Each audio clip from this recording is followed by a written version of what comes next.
পাক রব্বুল আলামিনের দরবারে আমাদেরকে হিসাব দিতে হবে। প্রত্যেকটা কৃতকর্মের হিসাব রব্বুল আলামিন আমাদের থেকে নিবেন কি নিবেন না? অবশ্যই নিবেন। আল্লাহ পাক রব্বুল আলামিন সূরা আম্বিয়ার 1 নম্বর আয়াতের মধ্যে ইরশাদ করে বলেন, ইকতারাবা লিন-নাসি হিসাবুহুম ওয়া হুম ফি গাফলাতিন মুরিদুন। মানুষের থেকে হিসাব নেওয়ার সময় ঘনিয়ে আসছে, তাদের হিসাব নেওয়ার সময় সন্নিকটে চলে এসেছে। অহুম ফি গাফলাতিন মুরিদুন, অথচ সে উদাসীনতার মধ্যে মুখ ফিরিয়ে আছে। সে উদাসীন অবস্থায় আছে, মুখ ফিরিয়ে আছে। তার কোনো খবর নেই যে তার থেকে রব্বুল আলামিন প্রত্যেকটা কৃতকর্মের ব্যাপারে হিসাব নেবেন। ভালো করুক মন্দ করুক সব কিছু হিসাব আল্লাহ পাক রব্বুল আলামিন নিবেন। আল্লাহ পাক রব্বুল আলামিনের দরবারে আমাদেরকে উপস্থিত হতে হবে।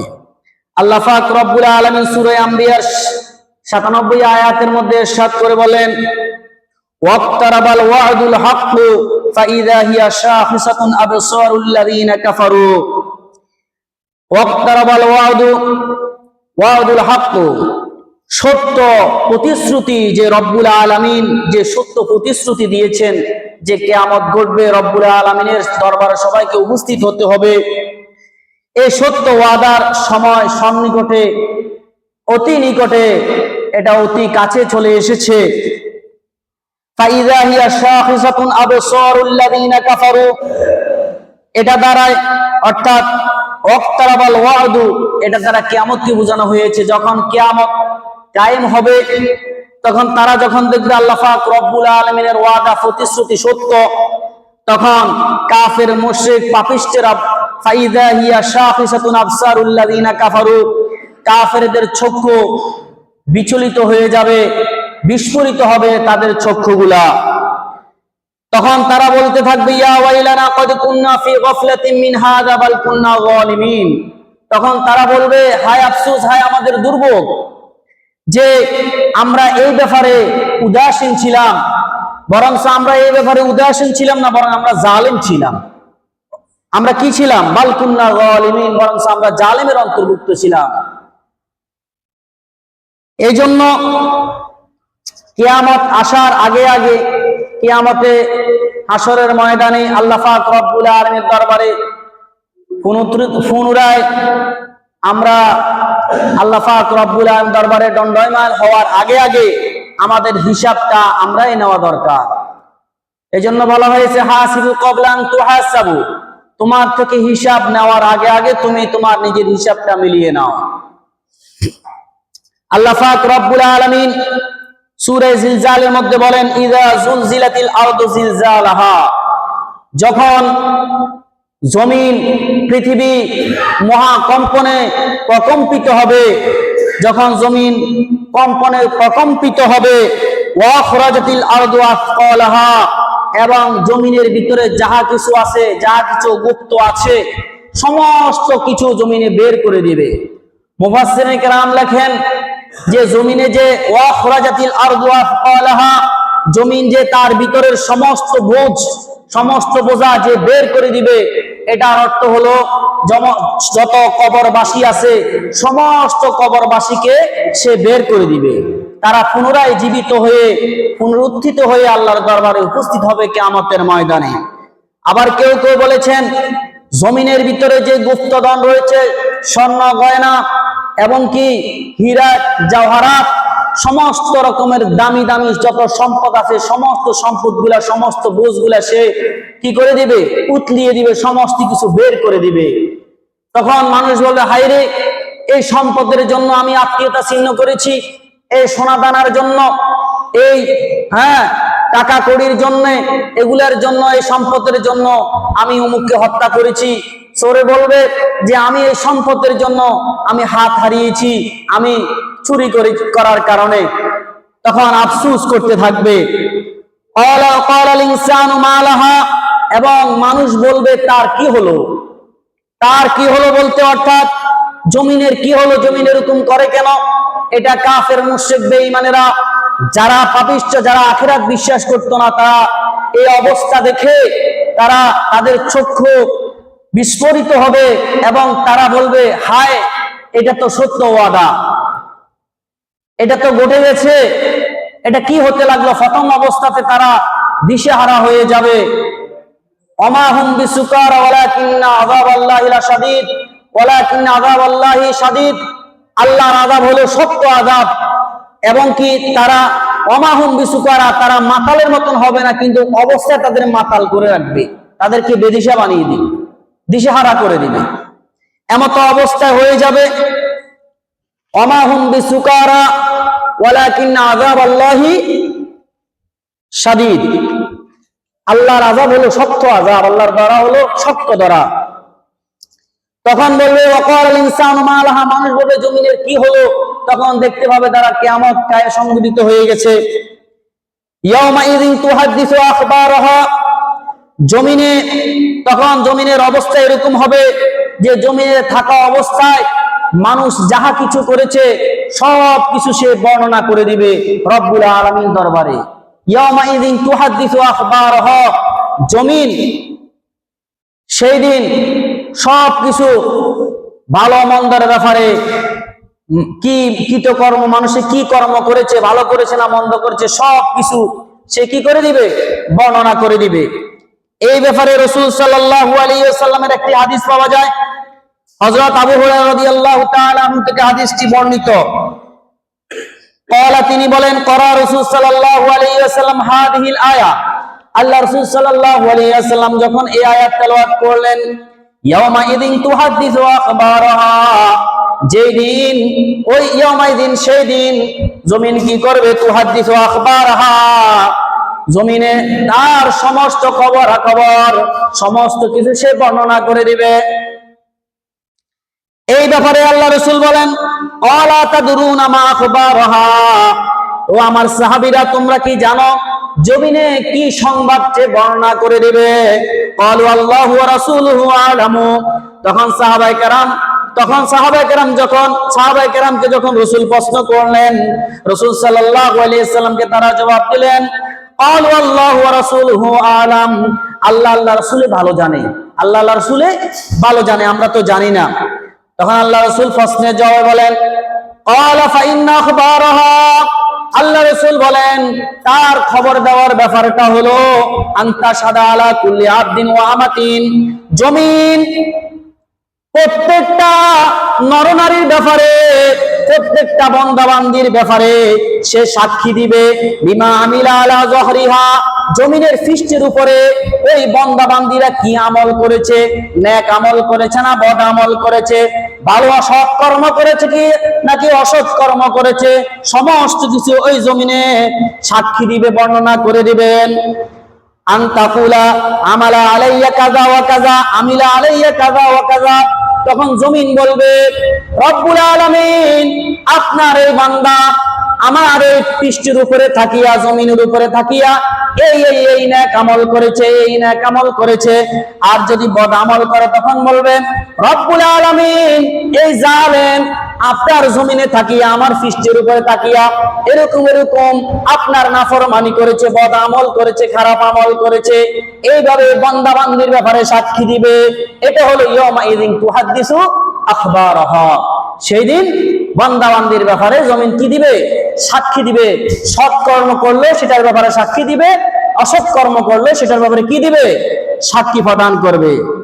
ক্বালা হাদিহি আখবারুহা, এটা হলো জমিনের খবর দেওয়ার ব্যাপার, খবর দিয়ে যেটা বর্ণনা করবে সেটা হাদিহি আখবারুহা, এটা তিরমিজির হাদিস।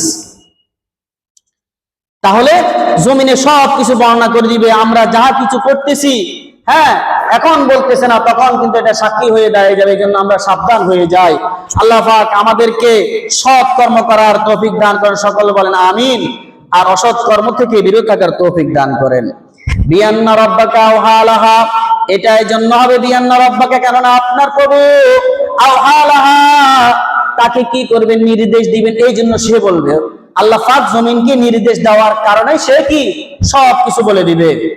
ইয়াউমাইযি ইয়াসদুরুন নাসু আশতাতাল লিউরাউ আমালাহুম, সেই দিন মানুষগুলা কি হবে? ওই দিন মানুষগুলা তারা দলে দলে দলে দলে চলতে থাকবে, দলে দলে চলতে থাকবে, লিউরাউ আমালাহুম, যাতে করে তাদের কৃতকর্মগুলা দেখানো যায়, কৃতকর্মগুলা দেখানো যায়। ফামাইয়া আমাল মিসকালা যাররাতিন খায়রান ইয়ারা, আর যে ব্যক্তি এক অনুপরিমাণ যদি সৎ কর্ম করে, নেক আমল করে, সে সেটা দেখবে। সেটা দুনিয়ার বুকে যদি কেউ অনুপরিমাণও কি করে, কোন নেক আমল করে, সেটা সে ওই কিয়ামতের ময়দানে দেখবে। ওয়ামাইয়া আমাল মিসকালা যাররাতিন শাররান ইয়ারা, আর কোন ব্যক্তি যদি কোনো অসৎ কর্ম করে, খারাপ আমল করে, কিয়ামতের ময়দানে ওই অসৎ কর্মটাও সে দেখতে থাকবে। অনুপরিমাণও যদি সে অসৎ কর্ম করে, সেটাও তাকে কি দেখানো হবে, সেটা সে দেখবে, তার অসৎ কর্মগুলা। আল্লাহ রাসূল সাল্লাল্লাহু আলাইহি ওয়াসাল্লাম বলেন, কোন নেক আমলকে ছোট মনে করা যাবে না। কোন নেক আমলকে ছোট মনে করে তোমরা এটাকে ছেড়ে দিও না, এটাকে কি করে দিও না, ছেড়ে দিও না। যদিও তোমার ভাইয়ের সাথে হাসি মুখে কথা বলা হয়, মনে করে আমরা হাসি মুখে কথা বলে এটাকে সওয়াব হবে না, আসলে এটা সওয়াব, ছোট, এটাকে ছোট মনে করা যাবে না। ছোট আমলগুলা ছোট ছোট ক্ষুদ্র থেকে হইতে হইতে হইতে বিন্দু থেকে সিন্ধু হয়ে যাবে, এটাকে ছোট মনে করা যাবে না। এবং কি রাসূল সাল্লাল্লাহু আলাইহি ওয়াসাল্লাম মহিলাদেরকে সম্বোধন করে বলেছেন যে, হে মুসলিম মেয়েরা, তোমরা তোমাদের প্রতিবেশীকে, প্রতিবেশীকে কোনো খাবার দাবার পাঠানোকে এটা ছোট মনে করো না। এটা কি মনে করিও না, ছোট মনে করিও না, কারণ এটাও একটা নেক আমল। যদিও একটা বকরির ফায়ের যদি খুঁড়ো হয়, এটাও তোমার প্রতিবেশীকে তুমি পাঠাও, এটাকেও ছোট মনে করিও না, এটাও কি মনে করিও না, ছোট মনে করিও না। রাসূল সাল্লাল্লাহু আলাইহি ওয়াসাল্লাম আম্মা জান আয়েশা রাদিয়াল্লাহু তাআলা আনহাকে বলেন, ও আয়েশা, তুমি কোন গুনাহকে ছোট মনে করিও না, কোন গুনাহকে তুমি ছোট মনে করিও না, যে কোন গুনাহকে ছোট মনে করিও না, এটা থেকে দূরে থাকো, ছোট গুনাহ থেকেও তুমি বেঁচে থাকো, কারণ ছোট গুনার ব্যাপারেও আল্লাহ পাক রব্বুল আলামিন কাল কিয়ামতের ময়দানে জিজ্ঞাসা করবেন। এর জন্য ছোট গুনাহকেও কি করা যাবে না, ছোট গুনাহগুলো করা যাবে না, ছোট গুনাহগুলো কি করা যাবে না, করা যাবে না, এগুলো থেকে বেঁচে থাকতে হবে, কারণ ছোট করতে করতে করতে এটা বিশাল হয়ে যাবে।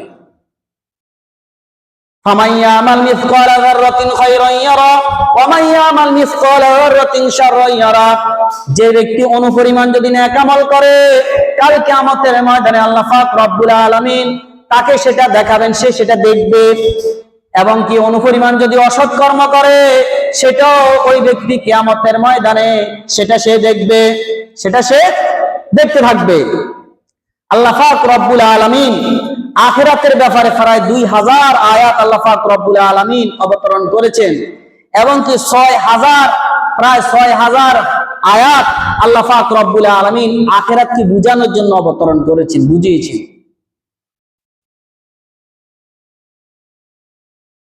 কোরআন শরীফের মধ্যে আছে ওয়াদ, ওয়াইদ, কিসাস, আহকাম, তিনটা বিষয়বস্তু। কোরআন শরীফের মধ্যে কয়টা বিষয়বস্তু আছে? এক নম্বর হলো ওয়াদ, ওয়াইদ, অর্থাৎ আল্লাহ পাক রব্বুল আলামিন আখিরাতে আমাদের কি কি প্রতিদান দিবেন, আখিরাতে কি শাস্তি হবে, এটার ওয়াদা করেছেন এবং এটার ব্যাপারে ভয় প্রদর্শন করেছেন। এবং কোরআন শরীফের মধ্যে আমাদের জন্য কিছু হুকুম আহকাম নাজিল করেছে, এটা হলো 2 নম্বর। এর হলো কসস, কোরআন শরীফে কিছু আল্লাহ পাক রব্বুল আলামিন কিছু নবীদের ঘটনা, বিভিন্ন ঘটনা বর্ণনা করে আমাদেরকে উপদেশ গ্রহণ করার জন্য আল্লাহ পাক রব্বুল আলামিন নাযিল করেছেন। এই তিনটা সমষ্টি নাম হলো কোরআন শরীফের তিনটা সমষ্টি কোরআনের মধ্যে আছে। তিনটা জিনিস কোরআন শরীফের বিষয়বস্তু, ওয়াদ, ওয়াইদ, কিসাস, আহকাম। এই জন্য আল্লাহ পাক রব্বুল আলামিন আগাম আমাদেরকে সতর্ক করতেছেন। আল্লাহ পাক রব্বুল আলামিন সূরা মুমিনের 115 নম্বর আয়াতের মধ্যে ইরশাদ করে বলেন, আফাহাসিবতুম আন্নামা খলাকনাকুম আবাসা ওয়া আন্নাকুম ইলাইনা লা তুরজাউন। আফাহাসিবতুম আন্নামা খলাকনাকুম আবাসা, হে মানুষেরা, আফা আসিবতুম আন্নামা খলাকনাকুম আবাসা, তোমরা কি মনে করেছো আমি তোমাদেরকে অনার্থক সৃষ্টি করেছি? তোমাদের হিসাব নিকাশ হবে না? তোমরা কিয়ামতের ময়দানে হাসরের মাঠে আল্লাহর কাছে ধরা দিতে হবে না? আল্লাহর সামনে দাঁড়াতে হবে না? তোমরা কি মনে করেছো অনর্থক তোমাদেরকে সৃষ্টি করা হয়েছে? ওয়ান্নাতুম ইলাইনা লা তুরজাউন, তোমরা আমার দিকে প্রত্যাবর্তন করবে না, আমার কাছে আসবে না। আল্লাহ পাক রব্বুল আলামিন আরেক আয়াতের মধ্যে ইরশাদ করে বলেন, ওয়ামা খালাকতুল জিন্না ওয়াল ইনসা ইল্লা লিয়াবুদুন, আমি মানব এবং দানব, মানুষ এবং জিন জাতিকে সৃষ্টি করেছি একমাত্র আমার ইবাদত করার জন্য, অনার্থক সৃষ্টি করিনি। কি জন্য সৃষ্টি করেছি? আল্লাহ পাকের ইবাদত করার জন্য। দুনিয়াটা হলো পরীক্ষা স্বরূপ, যে আমরা ভালো কাজ করি নাকি মন্দ কাজ করি, এটার ব্যাপারে আল্লাহ পাক রব্বুল আলামিন আমাদেরকে দুনিয়াতে প্রেরণ করেছেন। দুনিয়াটা হলো একটা পরীক্ষার হল। পরীক্ষার হলের মধ্যে আপনি যদি একটা স্টুডেন্ট যদি ভালো লেখে, মানে অর্থাৎ সঠিক উত্তর লেখে, তাকেও বাধা দেওয়া হয় না। যদি ভুল অ্যান্সার দেয় তাকেও বাধা দেওয়া হয় না, কারণ এখানে সবার স্বাধীনতা আছে। কিন্তু পরীক্ষার যেদিন রেজাল্ট আউট হবে, তখন বোঝা যাবে কে ভালো ফলাফল করেছে আর কে খারাপ করেছে। সুতরাং দুনিয়াটা হলো একটা পরীক্ষার হল। এখানে আল্লাহ পাক রব্বুল আলামিন আমাদেরকে স্বাধীনতা দান করেছেন, কিন্তু কিয়ামতের ময়দানে আল্লাহ পাক রব্বুল আলামিন রেজাল্ট আউট করবেন। ওই সময় কি করবেন? কে ভালো করেছে আর কে খারাপ করেছে, ওখানের মধ্যে এটা ঘোষণা করা হবে। ওখানের মধ্যে এটার জন্য জবাবদিহিতা করবে। যদি নেক আমল করে তার জন্য হবে জান্নাত, আর যদি বদ আমল অসৎ কর্ম করে তার জন্য হবে জাহান্নাম। আমরা আল্লাহ পাক রব্বুল আলামিনের দরবারে পুনরায় মৃত্যুর পরে আবার উঠতে হবে কি হবে না? আবার পুনরায় উঠতে হবে। আল্লাহ পাক রব্বুল আলামিন সূরা তাগাবুনের মধ্যে ইরশাদ করে বলেন, জামাল্লাযীনা কাফারু আল্লা ইয়াবাসু কুল বালা ওয়া রাব্বি, জামাল্লাযীনা কাফারু, যারা কাফের মুশরিক বেঈমান, তারা এই কথা মনে করেছে, তারা এই কথা মনে মনে ধারণা করে রেখেছে, আল্লাহ ইয়াবাসু, তাদেরকে পুনরুত্থিত করা হবে না, পুনরায় মৃত্যুর পরে পুনরায় জীবিত করা হবে না। কুল বালা ওয়া রাব্বি, হে নবী আপনি বলে দেন, বালা অবশ্যই অবশ্যই, ও রাব্বি আমার প্রতিপালকের কসম, লাতুবাতুন্না, তোমাদেরকে অবশ্যই অবশ্যই পুনরায় আল্লাহ পাক রব্বুল আলামিন জীবিত করবেন, পুনরায় উত্থিত করবেন। সুম্মা লাতুনাব্বাউন্না বিমা আমিলতুম, এরপরে রব্বুল আলামিন তোমাদেরকে সমস্ত কৃতকর্মের ব্যাপারে তোমাদেরকে খবর দিবেন। বিমা আমিলতুম, তোমরা যা আমল করেছো, সৎ করেছো না অসৎ করেছো, নেক আমল করেছো না বদ আমল করেছো, এটার ব্যাপারে রব্বুল আলামিন অবশ্যই অবশ্যই তোমাদেরকে খবর দিবেন। ওয়া যালিকা আলাল্লাহি ইয়াসির, আর এটা আল্লাহর কাছে কঠিন কিছু নয়, এটা হলো আল্লাহর কাছে সহজ। আল্লাহর কাছে এটা কি সহজ। আল্লাহ রাসূল সাল্লাল্লাহু আলাইহি ওয়াসাল্লাম এক হাদিসের মধ্যে ইরশাদ করে বলেন, আনা আউয়ালু মান তানশাক্কু আনহুল আরদু ফাউকসা, আমি হলাম এমন নবী যাকে আগে কবর থেকে বের করা হবে। আগে কবর থেকে, মান তানশাক্কু আনহুল আরদ, যার থেকে মাটিগুলা সরানো হবে, অর্থাৎ কবর থেকে যাকে আগে বের করা হবে, ফাউকসা, এবং আমাকে কাফন পরিধান করানো হবে। সুতরাং আল্লাহ পাক রব্বুল আলামিন আমাদেরকে যে পুনরায় উত্থিত করবেন, পুনরায় জীবিত করবেন, এটার ব্যাপারে কোরআনে মাজিদের মাধ্যমে হাদিসে নবী সাল্লাল্লাহু আলাইহি ওয়াসাল্লামের মধ্যে অসংখ্য জায়গায় আল্লাহ পাক রব্বুল আলামিন রাসূল সাল্লাল্লাহু আলাইহি ওয়াসাল্লাম বলে দিয়েছেন, বিভিন্ন জায়গায় বলে দিয়েছেন। আল্লাহ রাসূল সাল্লাল্লাহু আলাইহি ওয়াসাল্লাম বলেন, কুল্লু বানি আদম ইয়াকুলহু তুরাউ ইল্লা আজাবা জানাবি মিনহু খুলিকা ওয়া ফিহি ইউরাক্কাবু। আল্লাহ রাসূল এক হাদিসের মধ্যে বলেন, মানুষ যখন মারা যায় তখন ইয়াকুলহু তুরাউ, মাটি তাকে খেয়ে ফেলে, তার দেহটা শেষ হয়ে যায়, ইল্লা আজাবা জানাবি মিনহু খুলিকা ওয়া ফি রুকিবা, কিন্তু একটা হাড্ডি আছে যেটা মেরুদণ্ডের হাড্ডি, ওটা পচে না, ওটার অংশ আল্লাহ পাক রব্বুল আলামিন বাকি রেখে দেন। এখান থেকে মানুষকে সৃষ্টি করা হয়েছে, আবার এখান থেকে পুনরায় তাকে জীবিত করা হবে, পুনরায় আবার জীবিত করা হবে। আম্মা জান আয়েশা রাদিয়াল্লাহু তাআলা আনহা থেকে হাদিসটি বর্ণিত, আন আয়েশা রাদিয়াল্লাহু তাআলা আনহা قالت সামি'তু রাসূলুল্লাহ সাল্লাল্লাহু আলাইহি ওয়াসাল্লাম ইয়াকুল, আল্লাহ রাসূল সাল্লাল্লাহু আলাইহি ওয়াসাল্লাম থেকে আমি এই কথা বলতে শুনেছি, ইউহশারুন নাসু ইয়াওমাল কিয়ামাতি হুফাতান উরাতান গুরলান। আম্মা জান আয়েশা বলেন, মানুষ কাল কিয়ামতের ময়দানে কবর থেকে কিভাবে উঠবে? কবর থেকে উঠবে ইউহশারুন নাসু ইয়াওমাল কিয়ামাতি হুফাতান উরাতান গুরলান, উলঙ্গ অবস্থায়, খতনাবিহীন, এবং তার পরনে কোনো কি থাকবে না, কোনো কাপড় থাকবে না। খতনাবিহীন, উলঙ্গ অবস্থায়, এবং কি তার পায়ে কোনো জুতো থাকবে না। উলঙ্গ অবস্থায়, খতনাবিহীন, সে উলঙ্গ কি যে কয়, তার এই পায়ে উলঙ্গ পা অবস্থায় সে আল্লাহ পাক রব্বুল আলামিনের দরবারে উঠবেন, কবর থেকে উঠবেন। এই কথা যখন রাসূল বলেছেন, কুলতু ইয়া রাসূলুল্লাহ ইয়া রিজাল ওয়ান নিসাউ, আম্মা জান প্রশ্ন করলেন, ইয়া রাসূলুল্লাহ, ইয়া হাবিবাল্লাহ, পুরুষ এবং মহিলা সবাই কি এই অবস্থায় উঠবে, যে উলঙ্গ অবস্থায় উঠবে? হ্যাঁ, আর রিজাল ওয়ান নিসাউ জামিয়ান, সমস্ত পুরুষ এবং সমস্ত নারীরা এভাবে কি উঠবে? ইয়ানজুরু বা'দুহুম ইলা বা'দিন, একে অপরের দিকে তাকাবে না, এটা তো শরমের বিষয়। তখন আল্লাহ রাসূল জবাব দেন, ফাকালা ইয়া আয়েশা, এ আয়েশা, আল আমরু আশাদ্দু মিনহু আন ইয়ানজুরা বা'দুহুম ইলা বা'দিন। আয়েশা, অবস্থা এমন কঠিন হবে, এমন শোচনীয় অবস্থা হবে, এমন ভয়ানক অবস্থা হবে, মানুষ একজন এক ব্যক্তি আরেক ব্যক্তির লজ্জাস্থানের দিকে দেখার কোনো অবস্থা হবে না, শুধু উপরের দিকে তাকিয়ে থাকবে। কোন দিকে তাকিয়ে থাকবে? এক দৃষ্টিতে উপরের দিকে তাকিয়ে থাকবে, রব্বুল আলামিনের দিকে তাকিয়ে থাকবে। এভাবে কোন সময় হিসাব হবে, নিকাশ হবে, শুধু পেরেশান অবস্থা থাকবে যে মহান মালিকের কি হুকুম আসে, আমার জন্য কি জান্নাত নির্ধারিত হয় নাকি জাহান্নাম নির্ধারণ হয়, এই পেরেশানে থাকবে।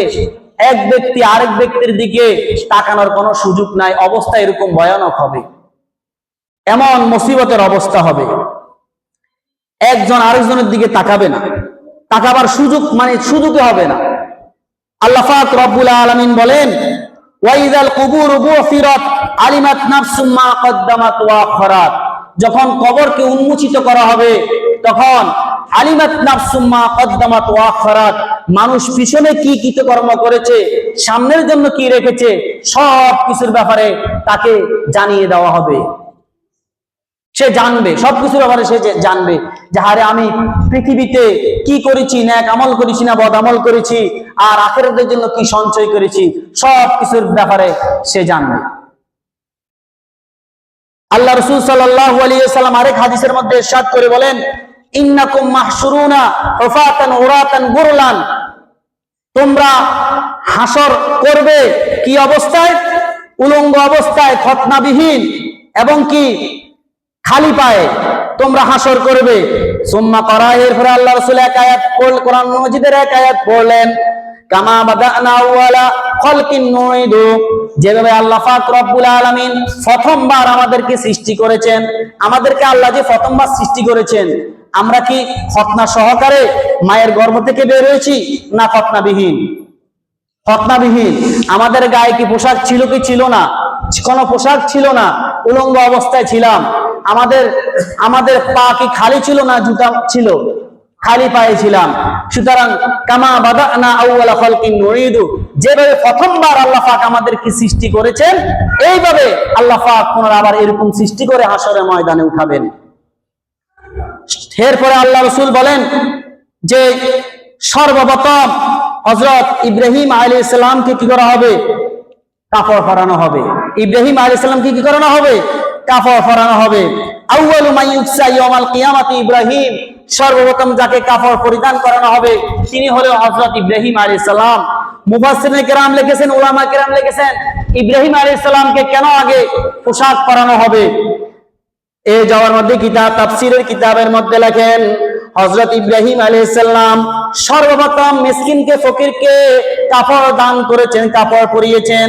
আবার আরেকটা রাওয়ায়াতের মধ্যে পাওয়া যায়, হযরত ইব্রাহিম আলাইহিস সালাম দ্বীনের দাওয়াত দেওয়ার জন্য, একত্ববাদের দাওয়াত দেওয়ার জন্য যখন বের হলেন, তখন নমরুদ সহকারে তারা যখন আল্লাহর নবীর বিরুদ্ধিতা যখন করলো, বিরুদ্ধাচরণ করলো, ইব্রাহিম আলাইহিস সালামের বিরুদ্ধাচরণ করলো, ইব্রাহিম আলাইহিস সালামকে তারা আগুনে নিক্ষেপ করলো।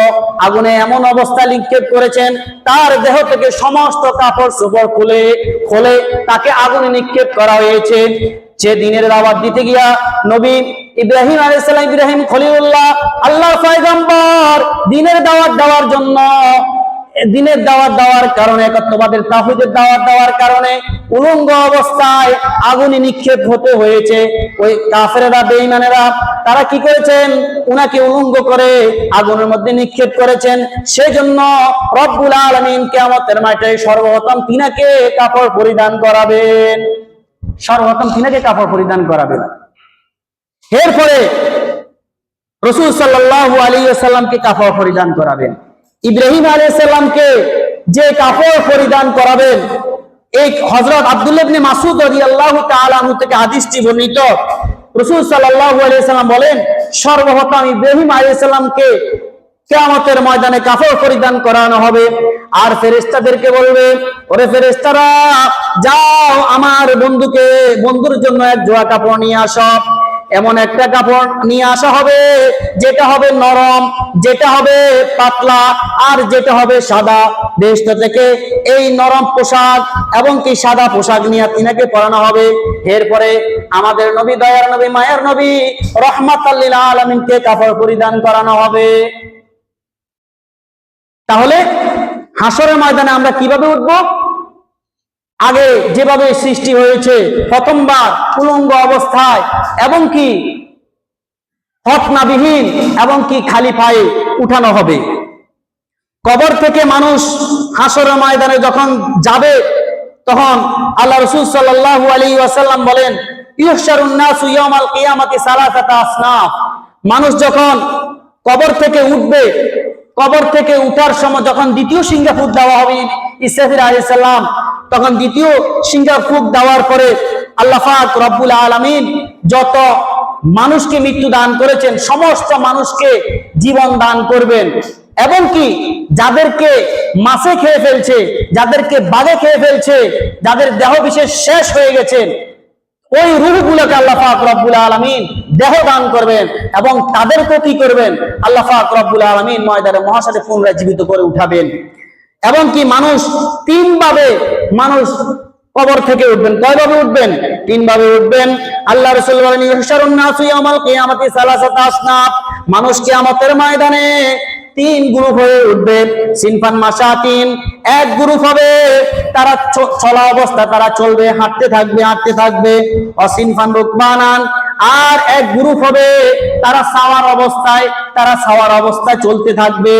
ওয়াসিনফান আলা উজুহিহিম, এবং এক গ্রুপ এমন হবে যারা তারা মুখের উপর চলবে, মুখ দিয়া চলবে।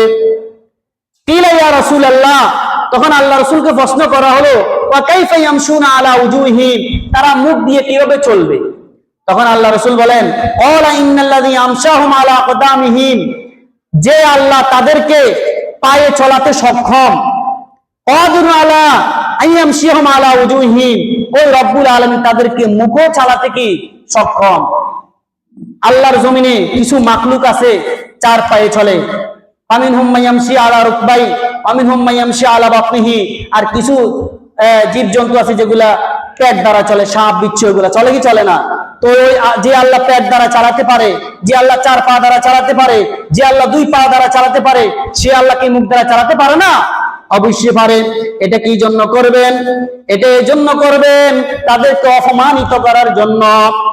আমা আন্নাহুম ইয়াত্তাকুনা বিজুহিম কুল্লা হাদাবিন ওয়া শাওকিন, আল্লাহ রাসূল বলেন তারা পাও দিয়ে চলবে, তারা কাটা বেছে বেছে চলবে, উঁচা নিচে বেছে বেছে চলবে, এমন অবস্থা চলবে। এটা কেন করবে? এটা এই জন্য করবে যে দুনিয়া থাকা অবস্থায় তারা গর্বে অহংকারে আল্লাহর সাথে বিদ্রোহ ঘোষণা করেছে, আল্লাহর হুকুম বাস্তবায়ন করে নাই, আল্লাহর হুকুম মানে নাই, অহংকার বশত। এই জন্য তাদেরকে কাল কিয়ামতের মাঝে আল্লাহ অপমানিত করবেন, অপমানিত করে উঠাবেন। আল্লাহ রাসূল সাল্লাল্লাহু আলাইহি ওয়াসাল্লাম আরেক হাদিসের মধ্যে ইরশাদ করে বলেন, আন্নান নাসা ইউশারুনা সালাসাতা আতওয়াজ, মানুষ তিনটা গ্রুপে উঠবে। ফাওজান রাকিবিনা তাইমিনা কাসিন, এক গ্রুপ হবে যারা কি করবে, তারা চলবে, যারা সাওয়ার অবস্থায় চলবে এবং খাবে এবং তাদের পরনে কাপড় থাকবে, এরা হবে নেককার। ওয়াফাওজান ইয়াসসাবুহুল মালাইকাতু আলা উজুহিম ওয়া তাহশুরুহুমুন নার, আর এক গ্রুপ হবে এমন অবস্থায় তাদের মুখ দ্বারা চলবে এবং কি তাদেরকে ফেরেশতারা মুখ দ্বারা চালাবেন। ওয়া তাহশুরুহুমুন নার, এবং কি তারা জাহান্নামে যাবে, তাদের হাসর হবে জাহান্নাম। ওয়াফাওজান ইয়ামশুনা ওয়া ইয়াসআউনা, এবং এক গ্রুপ হবে যারা দৌড়াইতে থাকবে এবং চলতে থাকবে।